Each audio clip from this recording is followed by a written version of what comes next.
সবাইকে অবাক করে এসএ-টি20 নিলামে নাম লিখালেন মাহমুদুল্লাহ রিয়াদ। শুধু তাই নয়, সাবেক টাইগার ফিনিশারের সাথে নাম উঠেছে আরও 22 জন বাংলাদেশের ক্রিকেটারের, যেখানে রিয়াদ ছাড়াও দল পেতে পারেন একাধিক তরুণ ক্রিকেটার। গুঞ্জন আছে রিশাদ মুস্তাফিজদের নিয়েও। সব মিলিয়ে এসএ-টি20 লিগে দল পাওয়ার দৌড়ে এবার কারা থাকছেন এগিয়ে, এই নিয়ে জানবো রিপোর্টে। 40 বছর বয়সে দাঁড়িয়েও সবাইকে যেন রীতিমতো অবাকই করে দিলেন মাহমুদুল্লাহ রিয়াদ। জাতীয় দলের 3 ফরম্যাটকে বিদায় জানানোর পর অনেকেই ধরে নিয়েছিলেন 22 গজের পিচকে হয়তো চিরতরেই বিদায় জানিয়েছেন টাইগারদের সাইলেন্ট ফিনিশার। তবে সবাইকে ভুল প্রমাণ করে মাহমুদুল্লাহ ফিরেন মিরপুরের নেটে। বয়সকে বুড়ো আঙুল দেখিয়ে দিনের পর দিন ব্যাট বলের অনুশীলনে ঘাম ঝরাতে দেখা গেছে একসময়ের অপরিহার্য এই তারকাকে, যা দেখে মনে হচ্ছিল আসন্ন এনসিএল কিংবা বিপিএল খেলার জন্যই নিজেকে ঝালিয়ে নিচ্ছেন তিনি। তবে মাহমুদুল্লাহর আকাঙ্ক্ষা যে আরো বড়।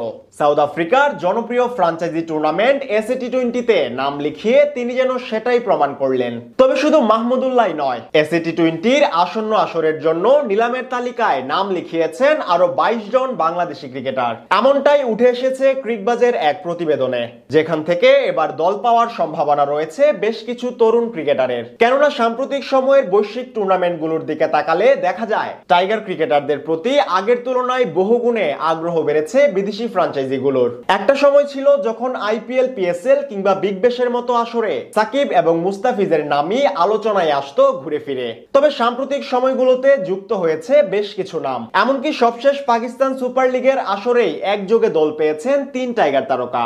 লেগ স্পিনার রিশাদ, গতি তারকা নাহিদ রানা এবং লিটন দাসের সাথে পরবর্তীতে যুক্ত হয় সাকিব ও মিরাজের নামও।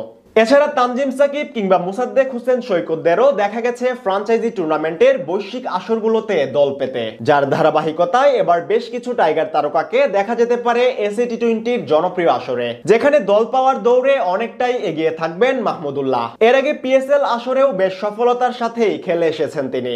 এছাড়া সবশেষ বিপিএলেও বরিশালের হয়ে দুর্দান্ত পারফর্ম করে তিনি প্রমাণ করেছেন তার ব্যাটিং ধার এখনো কমেনি। পাশাপাশি বল হাতেও তিনি বেশ কার্যকর, ফলে তার প্রতি বাড়তি আগ্রহই থাকবে দলগুলোর। অন্যদিকে গুঞ্জন শোনা যাচ্ছে মুস্তাফিজকে নিয়েও, কেননা সবশেষ আইপিএলে দিল্লির হয়ে অসাধারণ পারফরমেন্স দেখিয়েছেন তিনি। ফলে এসএ-টি20র আসরে দিল্লি ক্যাপিটালসের মালিকানাধীন দলে আবারও ডাক পড়তে পারে তার। এর বাইরে রিশাদ হোসেন কিংবা নাহিদ রানার মতো বিশ্বমানের বোলারদের প্রতিও মুখিয়ে থাকবে দলগুলো। সাথে কপাল খুলতে পারে পারভেজ ইমন কিংবা তানজিদ তামিমের মতো ভয়ডরহীন ওপেনারদের। যদিও মাহমুদুল্লাহ বাদে আর কারা কারা এই আসরে নাম লিখিয়েছেন তা এখনো নিশ্চিত করে জানানো হয়নি। ক্রিকেট ভিত্তিক জনপ্রিয় ওয়েবসাইট ক্রিকবাজ অন্যান্য দেশগুলোর সাথে বাংলাদেশ থেকে নাম লেখানো খেলোয়াড়দের সংখ্যাই কেবল প্রকাশ করেছে। তবে বিগত দিনের পরিসংখ্যান বলে তালিকায় নিশ্চিতভাবেই জায়গা করে নেবেন জাতীয় দলের বেশিরভাগ তারকা। সেক্ষেত্রে আলোচিত এই নামগুলোই দেখা যাবে এমন সম্ভাবনাই বেশি। তবে শেষমেশ কারা থাকছেন তালিকায় কিংবা কাদের ভাগ্যে দল জুটলো তা জানতে হলে চোখ রাখতে হবে আসরটির নিলামে, যা জোহান্সবার্গে অনুষ্ঠিত হবে আগামী 9 সেপ্টেম্বর।